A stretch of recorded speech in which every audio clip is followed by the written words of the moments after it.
Every year, the Highland Arts Council promotes the art community of Highland, Illinois, and beyond with Art in the Park. Here to share what we can expect at this year's event are Lynnette, Scheupbach, and Bellm-Carnley. Thank you so much for being here. Thanks for having us. Especially since just in a few days you've got this big art fair. But I want to kind of dig into the details. We have some artwork here on set. We're going to talk about your artwork as well today, Peg. But first, let's start things off. What can people expect this weekend? Well, it's a family-friendly event. There's lots of things for the kids to do as well as the adults. We have music and food for the adults, as well as seeing the beautiful artwork and talking to the artist about their work.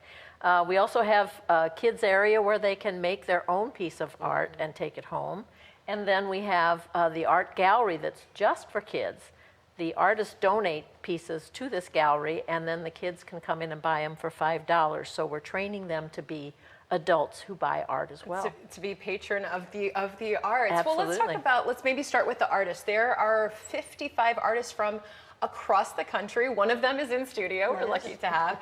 Tell me about this, because it is a juried art show. So how does this all get about to get these 60 artists right at the fair?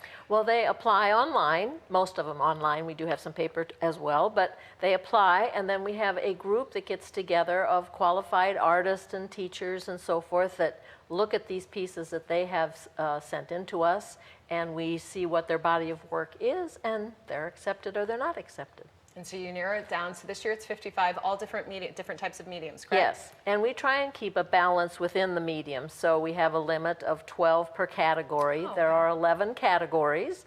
So they, if once we get 12 in that category, then we tell them there's no more entry in there. Okay, so we've got photography and painting, and something that people don't always think about but is absolutely in this category is jewelry making.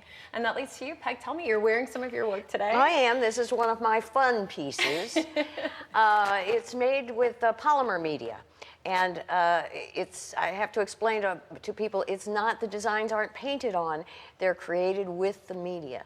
So they're all one of a kind, can't be reproduced, and I try to keep my prices moderate, just as the whole show is. There's affordable art.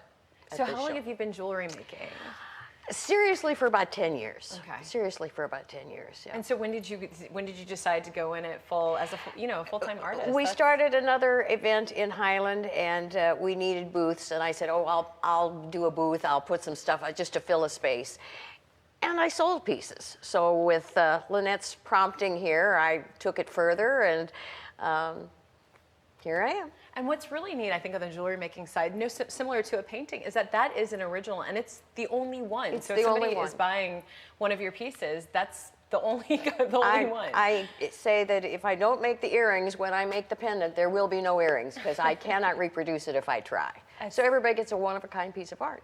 And I love that you're emphasizing, too, that it's affordable, because I know we have a lot of art fairs in this region, and that's one of the great things about the St. Louis metropolitan area is there's a big support for visual arts, performing arts. We love that there's a strong arts community, but sometimes it can feel a bit pricey. Yeah. And I think that keeps people away many times, as they think, well, I won't be able to afford anything, why would I go in the first place?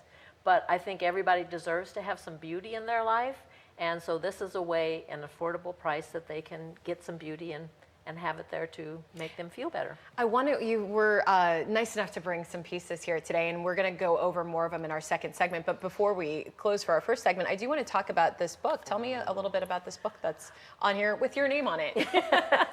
Well, it was a combination of artwork. My friend does photography, and he has a way of making it look more painterly and like it is a piece of painting rather than it is a photography.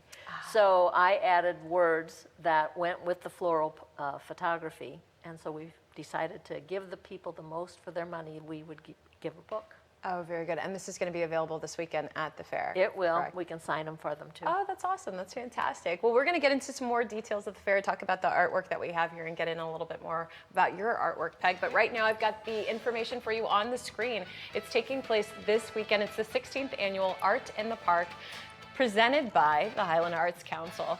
It's October 11th is a VIP party, but the public dates that are open to the public are October 12th, that's Saturday and Sunday. The times are there on your screen.